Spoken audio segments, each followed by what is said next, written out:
woman has taken the leadership position after a long struggle. औरतों ने जो अपनी लीडरशिप में जो जगह बनाई है, वो एक आसान बात नहीं है।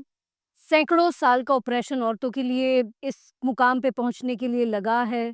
हमें पता है कि किस तरह से औरतों को अलग-अलग स्तर पे दबाया गया, उन्हें शिक्षा से वंचित रखा गया, उन्हें मेंटरशिप से वंचित रखा गया, उन्हें अलग-अलग ट्रेनिंग से वंचित रखा गया। आज औरतें जो बहुत बड़ी मात्रा में जो बाहर आ रही हैं, इसका मतलब ये नहीं है कि पुरुष प्रधान समाज औरतों के लिए मेहरबान हो गया है। औरतें आज बाहर अगर आ रही हैं तो उसकी मेन वजह है टेक्नोलॉजी, उसकी मेन वजह है फर्स्ट वर्ल्ड वॉर और सेकंड वर्ल्ड वॉर के बाद की परिस्थितियाँ, जिसने औरतों को बाहर आने के लिए मजबूर किया था और अब औरतें बाहर आई हैं तो वो अपना प्लेस रिक्लेम कर रही हैं। तो मैं बस औरतों से यही वाली बात कहना चाहती हूँ कि जब एक टेक्नोलॉजी आज के ज़माने में इक्वलाइज़र बन गई है और आप जब आप अपना मुकाम जो एक्चुअल में आपको जो समाज को बहुत सालों पहले दे देना चाहिए था, अब आप उसकी तरफ अग्रसर हैं तो क्लेम द अपॉर्च्युनिटी। समाज आपके ऊपर कोई मेहरबानी नहीं कर रहा। समाज आपको जो स्थान दे रहा है वो आप एक्चुअल में उसको डिज़र्व करती हैं।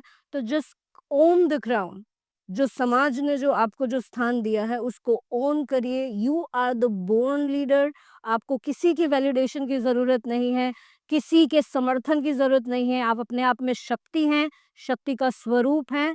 सो आइए और पूरी दुनिया में जिस तरह से आप हमेशा छाई रहती हैं, छा जाइए। यंग लड़कियों के लिए यही सजेशन है कि दूसरों के ओपिनियन मत सुनिए। दूसरे आपको बताते हैं कि आपको किस तरह बोलना चाहिए, आपको किस तरह चलना चाहिए, अच्छी लड़कियाँ कैसी होती हैं, सभ्य लड़कियाँ कैसी होती हैं, आपको वैसा बनना चाहिए। Don't listen to that at all. अच्छी और सभ्य लड़कियाँ बनने की चक्कर में औरतों ने अपने हज़ारों, लाखों साल बर्बाद कर दिए हैं। So you be yourself, you be fearless, you be vocal.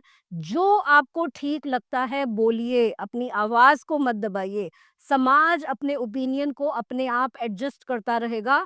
आप समाज के लिए अपने आप को, अपने सपनों को, अपनी उमंग को एडजस्ट मत करिए। Own the crown. अपना अपना स्थान बनाइए और अपने स्थान को हक से उसके ऊपर विराजमान हो जाइए। बहुत अच्छा प्रोग्राम है और इस तरह के प्रोग्राम होने चाहिए। मुझे कई बार इस बात पे बड़ा ताज्जुब होता है कि क्यों हम महिला अधिकार की बात नहीं करते, क्यों हम समाज में जेंडर इक्वालिटी की बात नहीं करते।